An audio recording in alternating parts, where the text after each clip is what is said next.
Welcome back, listeners, to The Deep Dive. This is a show where we really get into the sources, the articles, all that research, and pull out those key nuggets of knowledge for you.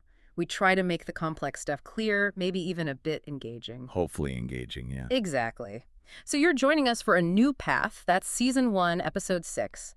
And if you were with us last time for The Turning Point, you'll remember Nyla and Brody. They were facing, well, a pretty major setback. Oh, definitely. Huge opposition from those industry stakeholders, the ones really focused on profit, maybe not so much the environment. Right. But as we saw, they're pretty resilient. They didn't just give up. They actually reevaluated things, went back to their roots, you could say, Right. started engaging the community directly. Which was a really smart pivot, strategically. It really was.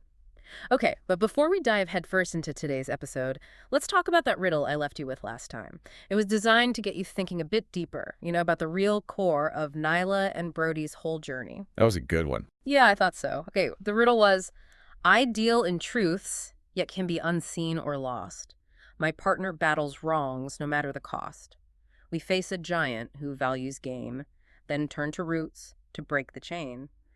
What am I, this powerful blend that champions Earth to the very end? And the answer, well, a lot of you guessed this one, actually. It's science and law.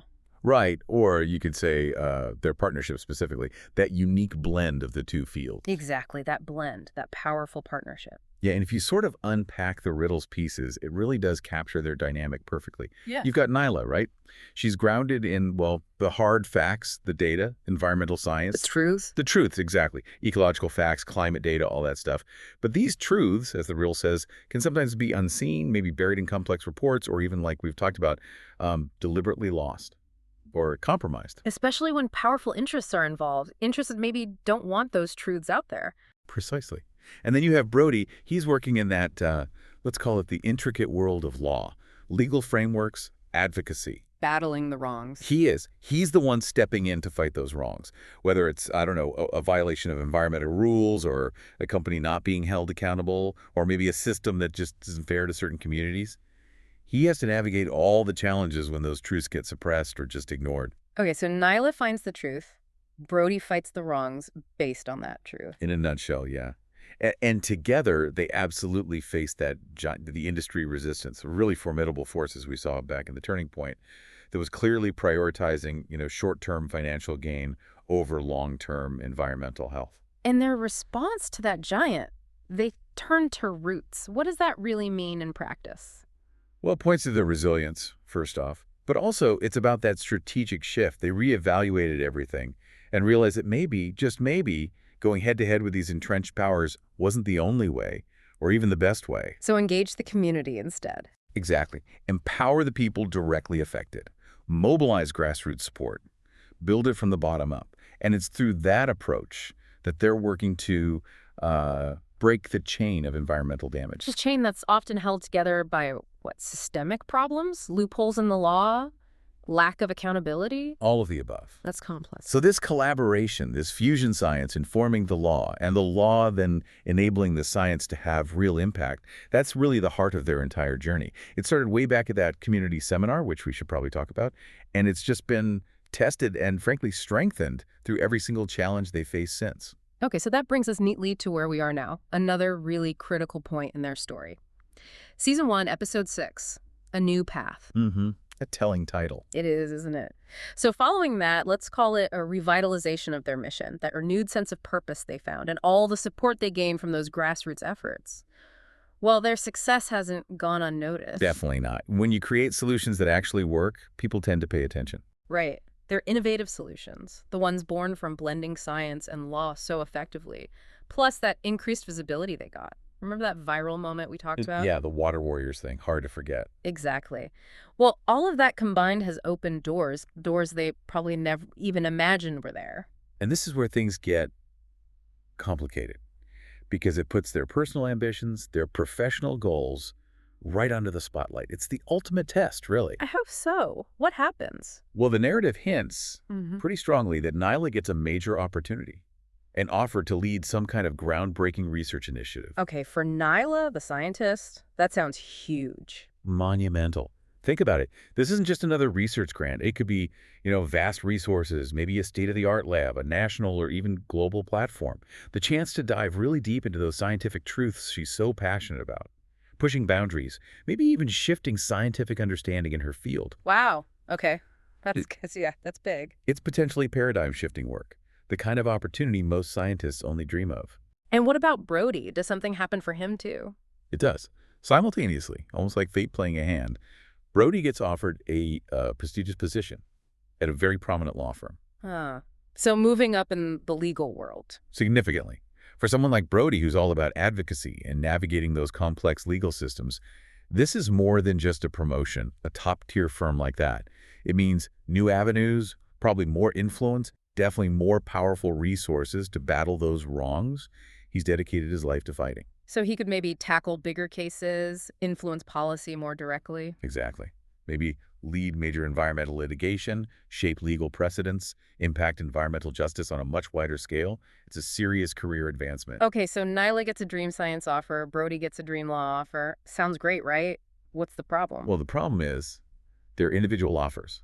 They aren't just normal career steps. These are potentially life-altering opportunities that basically force Nyla and Brody to look at their paths and realize they might be diverging. They might have to go their separate ways to pursue these opportunities. That's the crux of it. Mm-hmm. And that presents maybe the most profound challenge their partnership has ever faced.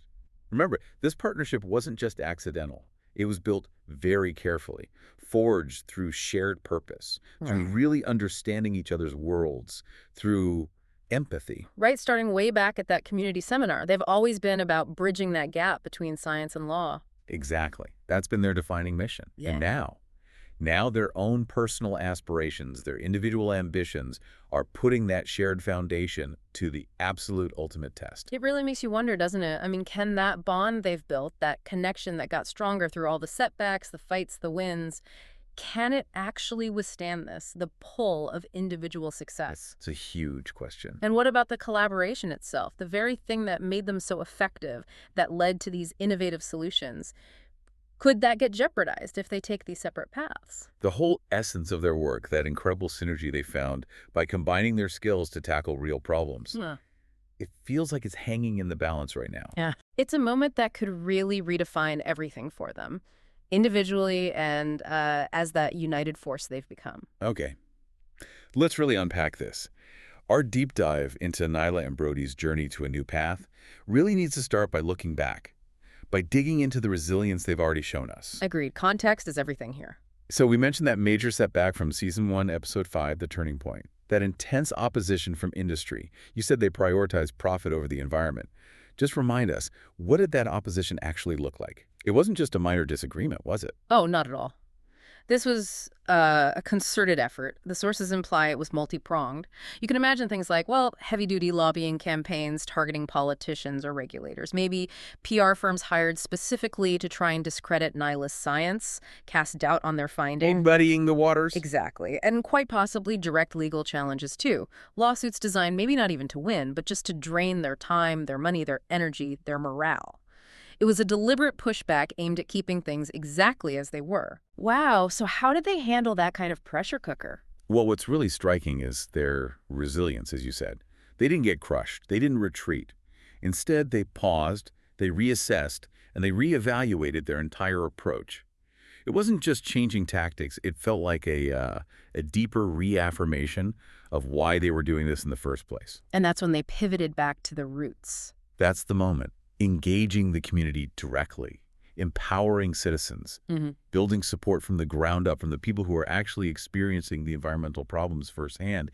It showed incredible adaptability, right, and a total commitment to the mission. It proved they could pivot, even when facing what looked like these huge, well-funded obstacles. It's like saying, if the top-down route is blocked, let's build power from the bottom up. Precisely. It's a powerful lesson in itself. Okay, and speaking of obstacles, let's not forget that cliffhanger from our last discussion. That was seriously alarming.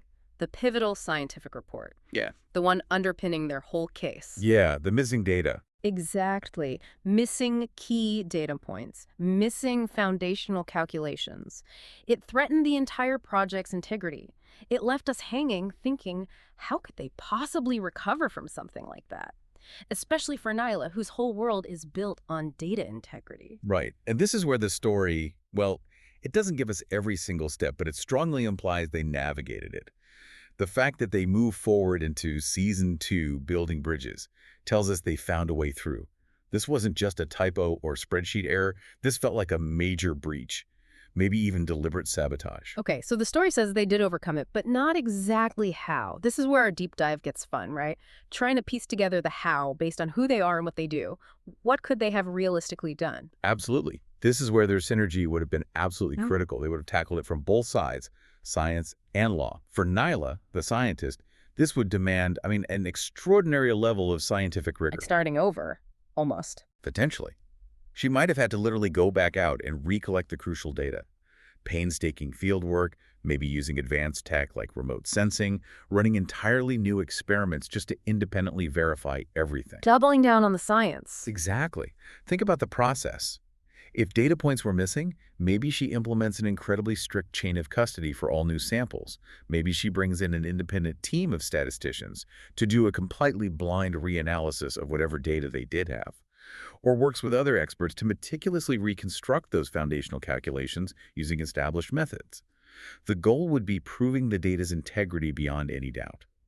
Her scientific credibility becomes her shield and sword here. Okay, so Nyla's handling the scientific recovery. What's Brody doing? What's the legal angle on compromised data?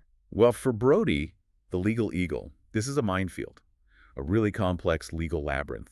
His job would be to navigate the fallout. Maybe that means using legal discovery tools, like issuing subpoenas to force whoever compromised the report to hand over original data, emails, communications. Trying to find out what really happened. Yes, and potentially expose misconduct. Or he might file a motion in court to have the compromised report thrown out entirely, arguing it has no scientific validity. He could investigate if the missing data amounts to negligence or even fraud, possibly leading to lawsuits against those responsible. So, finding the truth legally, while Nyla finds it scientifically. And strategically managing the narrative, too. Maybe he presents the story of the compromised data to the public, to regulators, turning what was meant to be a fatal blow into an argument for stricter rules, more transparency. The aim is to neutralize the damage and keep their overall case solid. So it's not just about fixing the data, it's about legally protecting themselves from the attack. Precisely. And look, regardless of the exact steps they took, Nyla's relentless science, Brody's sharp legal moves, or probably a combination of the engine driving them through all this, was that shared passion, that core belief in creating a better future. That's what kept them going. That's what made them refuse to be beaten by something that looked almost insurmountable. That deep purpose allowed their work to actually move forward into even bigger, more ambitious phases. And it definitely cemented their reputation for being resilient, for having integrity. Which brings us perfectly to the foundation of it all. Back to season 1 at the intersection of worlds. Where did this incredible partnership actually start? Right, the origin story. Let's take ourselves back there. Picture it. A community seminar focused on climate change. Maybe it's in a local library basement or a university lecture hall. There's a buzz in the air. People are concerned. Experts are sharing charts and graphs. You can almost smell the slightly stale coffee. Exactly. And somewhere in that room, Nyla and Brody meet. Maybe they ask questions in the same session. Maybe they bumped into each other grabbing that stale coffee. But what the sources suggest became clear pretty quickly, even in those first chats, was this profound shared passion. Not just an interest, but a real conviction. Yes, a deep-seated drive to actually create a better future. Yeah. It wasn't just academic for them. It went deeper than their individual backgrounds, deeper than just science or law. It was a true meeting of minds, an alignment of purpose. And that shared ground, that commitment, right from the get-go, it set the stage for something really unique, a collaboration blending these two very distinct worlds. You have Nyla representing, the empirical truth, the data, the ecological systems, what's happening, how it's happening. What science? The science. And then Brody, he's grounded in the human systems, the law, policy, advocacy. He's concerned with rights, with justice, with making change happen within the rules we've created. The who, the why, the how do we fix this legally? And they saw, even then, that putting those two together, that was the key. It seems so. They recognized the potential synergy almost immediately. They weren't just talking abstract ideas. They saw how combining Nyla's understanding of the problem with Brody's understanding of the legal levers could lead to real, effective solutions for actual, real-world problems. It's a classic example of how innovation often happens at the intersection of different fields. And they didn't just leave it at talk, did they? They moved from discussing it at the seminar to actually doing something. They started working together on a specific community project. Right. Taking that theoretical synergy and putting it into practice. Now, the source material for season 1 doesn't spell out the exact project, but in our past discussions, we sort of imagined it might be something like developing innovative water conservation techniques for dry urban areas. Does that sound plausible? Absolutely plausible. Something tangible, community-focused, requiring both scientific understanding and navigating local regulations. And that hands-on experience, whatever the specific project was utterly crucial. Why crucial? Because it grounded them. Exactly. It moved them out of the seminar room and into the messiness of the real world. Implementation is never as clean as theory. It forced them to really confront the practical hurdles and the day-to-day realities of making their vision happen. And through that, they started to really get each other's worlds, didn't they? Definitely. It became a mutual learning process. Nyla, the brilliant scientist, she starts to understand the headaches of getting permits for, say, a new water system. She learns about property rights complexities when they want to put in community rain gardens. She sees how public policy can either fast-track or totally stall a scientifically sound solution. She might be focused on aquifer recharge rates. And Brody's explaining the water rights laws that govern who actually controls that water. Precisely. And it works the other way, too. Brody, the sharp legal mind, starts to really appreciate the need for scientific rigor. Why accurate data collection is non-negotiable if you want to prove environmental damage in court. Why you need to validate a new conservation method before you propose it widely. Why you have to consider the long-term ecological consequences of a legal strategy. So he might suggest a legal tactic. And Nyla would explain the precise scientific evidence needed to back it up, or maybe point out potential unintended ecological side effects of a proposed policy change. This wasn't just learning about each other's fields, it was developing a deep empathy for the constraints and complexities involved. Which sounds like it would make them work together much better. Immensely better. It built trust, it helped them develop a kind of shared language, it fostered this deeper strategic alignment. That's what really cemented their collaboration. It's a huge lesson. Effective teamwork across disciplines needs that shared passion, yes, but also mutual respect for the rigor and realities of each field. Okay, now, here's where their story takes that really unexpected, almost bizarre twist.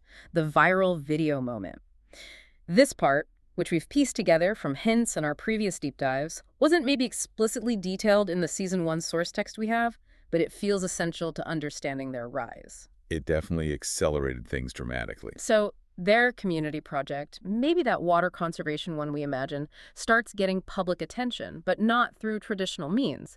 It kicks off with this short, kind of raw video clip. Someone just filmed it, maybe on a phone. Seems likely. Yeah. Very spontaneous. And somehow this clip just perfectly captured the essence of their unique partnership. Yeah, what's striking about it is that authenticity. It wasn't some slick, professionally produced promo. It was real. And it showed that contrast so effectively. You can picture Nyla, maybe she's standing next to one of their demonstration projects, like a bioswale absorbing rainwater on a city street. Yeah, getting nerdy but making it understandable. Exactly. Eloquently explaining the complex science, maybe, how concrete prevents rainwater soaking into the ground, causing floods, but doing it in really simple, accessible terms. Using analogies, maybe a simple model, and making those unseen truths visible to everyone. And right beside her, Brody. Right there. Simultaneously explaining the legal side. Maybe pointing out the surprising loopholes they managed to use or the clever strategies they navigated to actually get this pilot program approved. Perhaps he explained how they used an old zoning bylaw about community gardens to justify installing permeable paving, bypassing miles of red tape. So showing how to work within the system to change it, battling the wrongs with legal ingenuity. Precisely. Turning a rigid legal framework into an opportunity. And it was that contrast, right? The science explained simply, paired with the practical legal maneuvering, that's what grabbed people. It seems that was the magic formula. Yeah. That video, the one we started calling Water Warriors, Science Meets Justice. Maybe it got picked up by a local news blog first. But then it just exploded. It went viral. Fast. Reaching millions of viewers, apparently. Wow.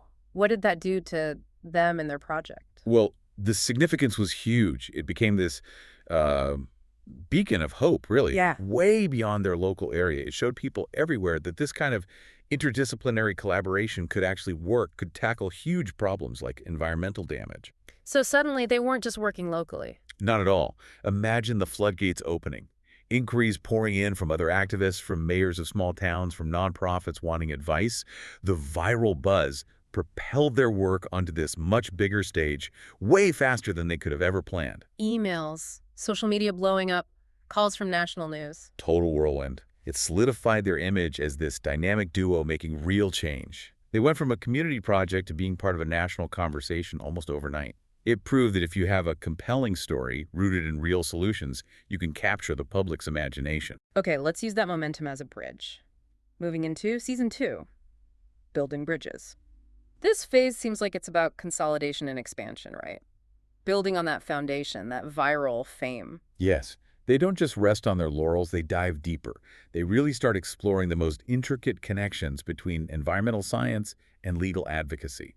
This isn't just about repeating their success, it's about pushing the boundaries further. Innovating, proving their approach can handle even bigger things. Exactly. It's about scaling up, refining their method. They're trying to prove that their blended approach isn't just a one-off success story, but a necessary model for tackling complex, systemic environmental problems on a much broader scale. So taking on bigger challenges, like what?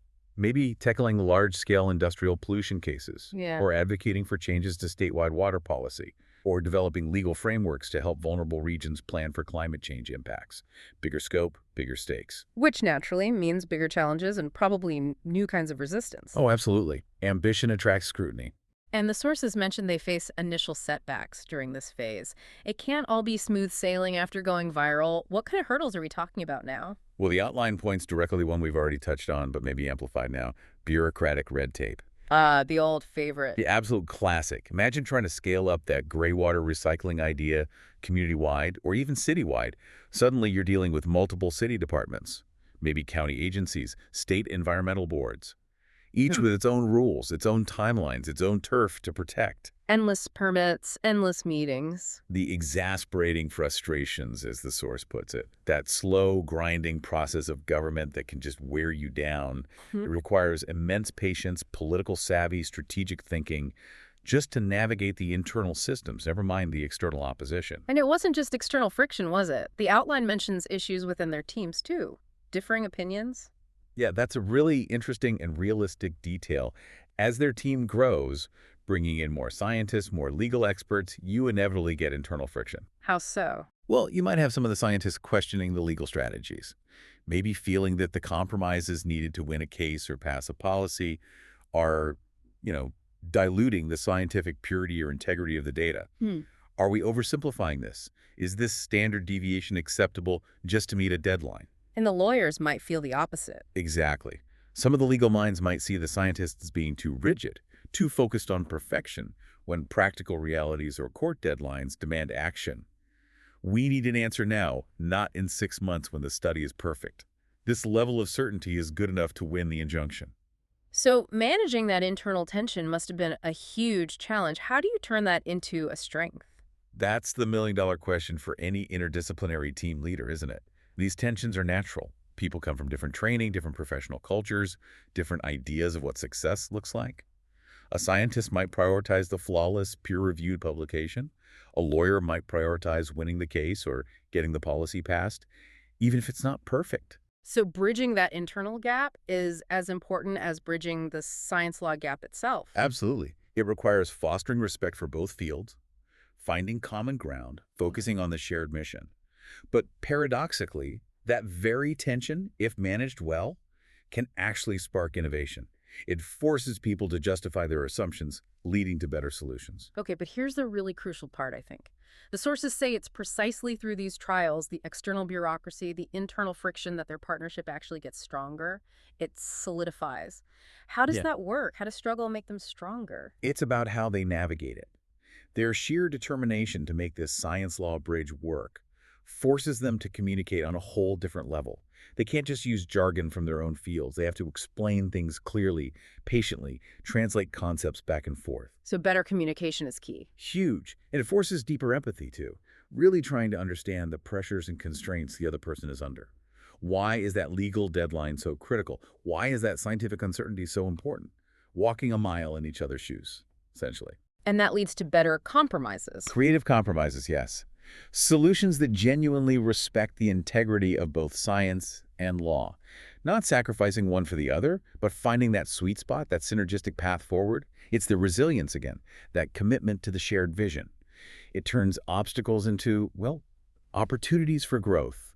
Their bond becomes more robust, more capable. It's that idea that adversity, when you face it together with purpose and empathy, really can forge an unbreakable bond. Exactly. It transforms the collaboration. And the payoff for all this struggle and growth, it leads them to genuinely innovative solutions. We're not just talking small tweaks here. No, the source uses the word breakthroughs. These are new ways of thinking, new ways of operating that come directly from successfully blending the scientific insights with the legal strategies. Can you give an example of what that might look like? Sure. Imagine Nyla's team develops a really advanced way to model and predict the long-term ecological damage from a specific type of industrial pollution. But they don't just publish it in a science journal. They work with Brody's team to make sure that modeling is presented in a way that is legally bulletproof, admissible in court, and powerfully persuasive to a judge or jury. Okay, so the science is designed for legal impact from the start. Or flip it around. Maybe Brody, using his legal skills, crafts a completely new type of legal tool. Perhaps an environmental injunction based not just on past harm, but on Nyla's predictive modeling of future damage. That allows them to intervene proactively, stopping pollution before it happens, instead of just seeking penalties afterward. Wow, that's where the sum is really greater than the parts. That's the synergy in action. These aren't just academic exercises, they're practical tools that get real results. And these breakthroughs, they don't just stay local, do they? What's the wider impact? That's the next crucial step. These innovative solutions start getting noticed by local leaders, mayors, city councils, maybe even state legislators, not just in their town, but in nearby areas too. Because they work. Because they demonstrably work. When leaders see effective, concrete solutions to pressing environmental problems, especially ones that might also have economic co-benefits or community support, they're much more likely to get interested, to invest, to replicate them, to maybe even change policies to support them. So Nyla and Brody's work starts to shift from being just a successful project to becoming a potential model. Exactly. A replicable model with the potential for real systemic change. It amplifies their impact way beyond their initial scope. Which leads us directly, almost inevitably, to the core conflict of this current episode, a new path.